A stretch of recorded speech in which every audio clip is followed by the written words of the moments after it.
2024 సంవత్సరంలో వసంత పంచమి ఎప్పుడు వచ్చింది, ఏ సంవత్సరంలో వచ్చింది, ఏ తేదీన జరుపుకోవాలి, ఏ రోజున దేవిని ఏ సమయంలో పూజించాలి, ఈ రోజున అక్షరాభ్యాసం చిన్నపిల్లలకు ఏ సమయంలో జరిపించాలి, అలానే అక్షరాభ్యాసం ఏ వయస్సు పిల్లలకు జరిపించాలి అనే విషయాన్ని ఇప్పుడు మనం తెలుసుకుందాం.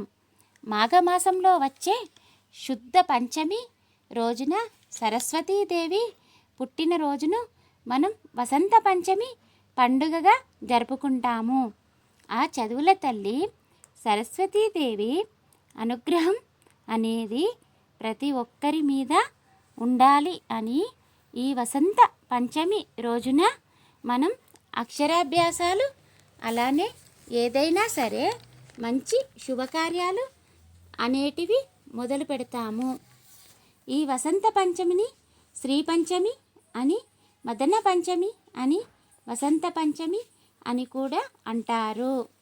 ఇలా రకరకాల పేర్లతో అయితే పిలుస్తారు.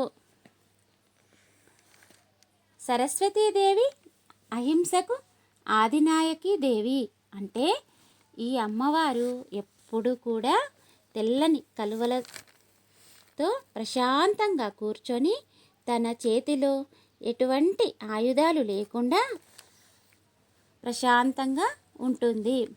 అమ్మవారు తన చేతిలో చూడండి ఎప్పుడూ కూడా వీణను ధరించి ఉంటుంది. అలానే జ్ఞానానికి సంబంధించినటువంటి పుస్తకాలను వాటిని మాత్రమే అమ్మవారు ధరించి ఉంటారు. ఈ వసంత పంచమి రోజున ప్రతి ఒక్కరూ కూడా ఆ సరస్వతీదేవిని ఆరాధించడం వలన అపారమైనటువంటి జ్ఞానాన్ని సంపాదించుకోవచ్చు. ఆ తల్లి అనుగ్రహం వల్ల వాక్ శుద్ధి అనేది కలుగుతుందని, ఇంతటి విశేషమైనటువంటి జ్ఞానాన్ని సంపాదించుకోవచ్చు. ఆ తల్లి అనుగ్రహం వల్ల వాక్శుద్ధి అనేది కలుగుతుందని, ఇంతటి శ్రేష్టమైనటువంటి విశేషమైనటువంటి వసంత పంచమి 2024 సంవత్సరంలో ఎప్పుడు వచ్చింది అనే దాని గురించి ఇప్పుడు తెలియజేస్తాను. 2024 సంవత్సరంలో మాఘమాసంలో పంచమి ఎప్పుడు ఉంది తెలుసుకుందాం. 2024 సంవత్సరంలో మాఘమాసంలో పంచమి మనకి ఎప్పుడు ఉందో ఫిబ్రవరి 13వ తేదీన మంగళవారం రోజున 8:24 నుంచి ఫిబ్రవరి 16వ తేదీ బుధవారం 6:16 వరకు పంచమి ఉంది. అయితే మన హిందూ ధర్మం ప్రకారం తెల్లవారుజామున ఏ తిథి అయితే ఏ తేదీ అయితే ఉంటుందో ఆ తేదీని ఆ రోజులా పరిగణిస్తాము. కాబట్టి 2024 వసంత పంచమి పండుగ జరుపుకోవాలని 16వ తేదీ బుధవారం రోజున అయితే ఈరోజు నక్షత్రం ఫిబ్రవరి 14న బుధవారం రోజు సాయంత్రం 4:40 వరకు తేదీ నక్షత్రం ఉంటుంది.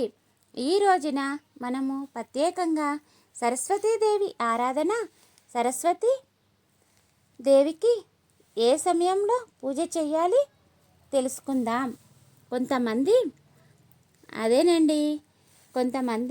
ఇంట్లోనే అమ్మవారికి పూజ చేస్తారు. పూజ అంటే అమ్మవారి ఫోటో పెట్టుకొని ఇంట్లోనే పూజ చేస్తారు. పూజ అనేది ఏ సమయంలో చేస్తారనే విషయం గురించి ఇప్పుడు తెలుసుకుందాం. ఈ పూజ అనేది ఉదయం 5:30 నుంచి 11:52 వరకు అయితే చాలా బాగుంటుంది. అక్షరాభ్యాసం ఏ వయసు పిల్లలకు జరిపించాలి విషయాన్ని మనం ఇప్పుడు తెలుసుకుందాం. అక్షరాభ్యాసం 3 సంవత్సరాల పిల్లలకు మొదలుకొని 6 సంవత్సరాల పిల్లలకు జరిపించవచ్చు. అక్షరాభ్యాసం ఈ వసంత పంచమిన ఏ ముహూర్తంలో జరిపిస్తే మంచిదో అనే సందేహం కూడా చాలామందికి కలుగుతుంది. అయితే ఇప్పుడు మరి ముహూర్తం అనేది ప్రత్యేకంగా లేదు. ఎందుకంటే ఈ పంచమి కూడా మనకి వర్జం అనేది లేదు. మనకి 14వ తేదీన ఉదయం సాయంత్రం 6:15 వరకు పంచమి ఉంది. ఈ పంచమి ఉన్న సమయంలో ఎప్పటి వరకు ఈ పంచమి ఉంటుందో అప్పటి వరకు కూడా మీరు ప్రతి ఒక్కరు కూడా ఎవరైతే మీ పిల్లలకి అక్షరాభ్యాసం జరిపించాలని అనుకుంటున్నారో ఏ సందేహం లేకుండా ఈ సమయంలో నిరభ్యంతరంగా జరిపించవచ్చు. ఇప్పుడు అమ్మవారికి ఇష్టమైన నైవేద్యం ఏమిటంటే కేసరి పులిహోర నైవేద్యంగా సమర్పించాలి. ఈ వసంత పంచమి రోజు పిల్లలు, ఆడవారు, మగవారు ధరించవలసిన దుస్తువులు పసుపు రంగు బట్టలు, తెలుపు రంగు బట్టలు ధరించడం మంచిది. ఈ దుస్తులు ఎందుకు ధరించాలంటే పసుపు రంగు సమకూలతకు చిహ్నం. అమ్మవారికి తెల్ల కలువలంటే చాలా ఇష్టం. ఎక్కువగా వీలున్నంత వరకు దేవాలయాల్లో తెల్ల కలువలతో పూజ చేస్తారు. ఈ పూజలో జపించవలసిన మంత్రం ఏమిటంటే ఓం సరస్వతీదేవియే నమః అని జపించాలి. లేదా ఇంకో మంత్రం ఓం హ్రీం శ్రీం సరస్వతీ దేవియే నమః అనే ఈ మంత్రాన్ని తప్పకుండా జపించాలి. ఈ రోజున అక్షర అభ్యాసం మిస్ అయితే దేవీ నవరాత్రుల్లో ఒకరోజు మూలా నక్షత్రంన ఆ రోజు పిల్లలకు అక్షరాభ్యాసం చేస్తే మూలా నక్షత్రం అనే రోజు వస్తుంది దేవీ నవరాత్రుల్లో. ఆ రోజు పిల్లలకు అక్షరాభ్యాసం చేస్తే ఖచ్చితంగా అమ్మవారి అనుగ్రహం కలిగి పిల్లలకు వాక్శుద్ధి కలుగుతుంది, జ్ఞానం కలుగుతుంది. అక్షరాభ్యాసం చేసిన రోజున పలకలు, పెన్నులు, పెన్సిళ్ళు, బుక్కులు దానం చేయాలి. ఇలా చేస్తే అమ్మవారి అనుగ్రహం మీకు, మీ పిల్లలకు కలుగుతుంది.